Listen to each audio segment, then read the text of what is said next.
Senator Curtis. Thank you, Mr. Chairman. Thanks, Mr. Secretary. Thank you for your service. You and I overlapped in the Senate by only a couple of days, and as a result, I've only had the luxury. Those are my 2 best days in the Senate.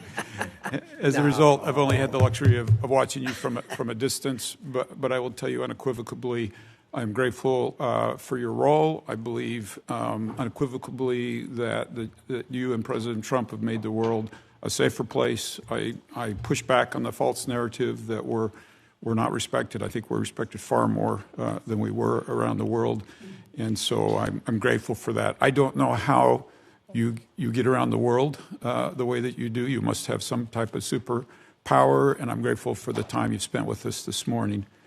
Now, all of that said, I do have a basic concern that I'd like to raise with you. I now chair the Western Hemisphere, which you previously chaired, the subcommittee. And I'm often struggling to get briefings, clear information, or meaningful cooperation from the administration and the State Department. Let me give you 3 specific examples. I suspect most of these are out of your visibility, so I want to bring them to your attention. Senator Kaine and I, who's the ranking member, tried to do a hearing on Venezuela late last year. We were told the State Department would not participate in that hearing. I'm trying to put together a hearing right now on the prioritization of the Western Hemisphere, which I think would be very helpful to the administration, and we're struggling to get the State Department to participate in that. I couldn't get a briefing on the drug boat operations until the Kaine war power resolution, and then all of a sudden we got a briefing, but I didn't get that because I was the chair of the Western Hemisphere.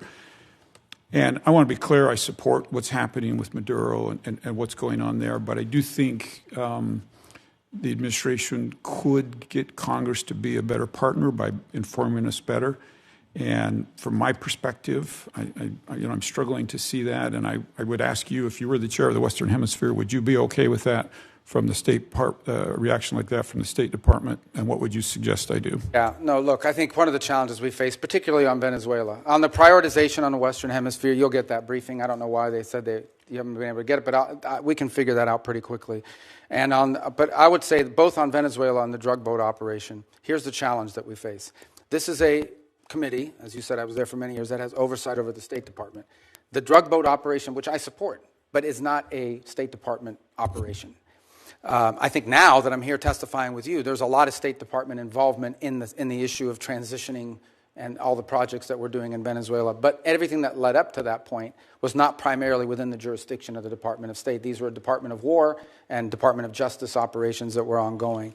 And so for us, the struggle in those cases would be to provide you witnesses that could say anything meaningful on a topic that was largely from an interagency perspective in the realm of other agencies. Now, if you were in some of the other committees, I don't know if they've got those hearings, those that perhaps can tell you that are on armed services and the like. So I think that was the struggle both in December with a hearing on Venezuela policy, and again now and with the drug boat one. On the issue of the broader context of our priorities in the Western Hemisphere, I think that's something we most certainly can and will provide because it features prominently in our national security strategy. And I think we have a lot of good stories to tell about the Western Hemisphere.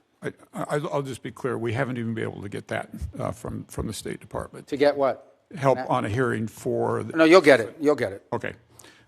Would love to have your commitment moving forward that we could have that type of cooperation that the Western Hemisphere... Yeah, I just got to make sure that the people were... Look, I don't want you to have a meaningless hearing. If you're asking about something that's not in our... It's like having a hearing on agriculture in front of the State Department. We have limited involvement because from an interagency perspective, in the case of the drug boats and Venezuela, at the time you requested, this was primarily a Department of War function.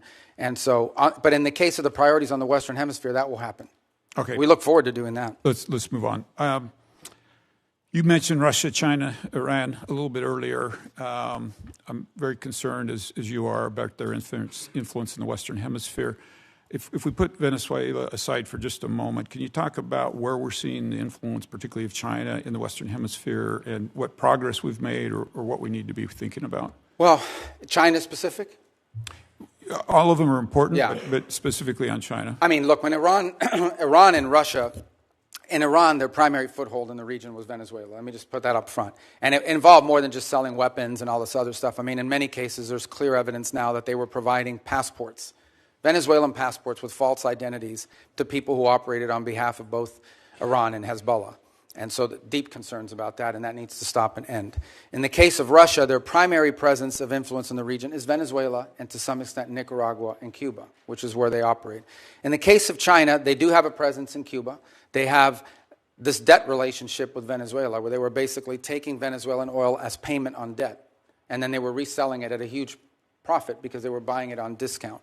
That is now obviously ended. And if their debt is legitimate, a future Venezuelan government will have to address it and deal with it as part of a broader restructuring of their debt. But in the short term, that is now ended. But the primary way that China plays in the Western Hemisphere is through commercial relations. They engage themselves in a country. They're very interested in telecommunication. They're very interested in building and controlling key infrastructure. They're very interested in critical mineral rights. And they've secured many leases for many years because of neglect on our part in allowing them to do that. And it's given them leverage and a presence in many of these countries. I will say that I think that influence in our hemisphere has eroded over the last year.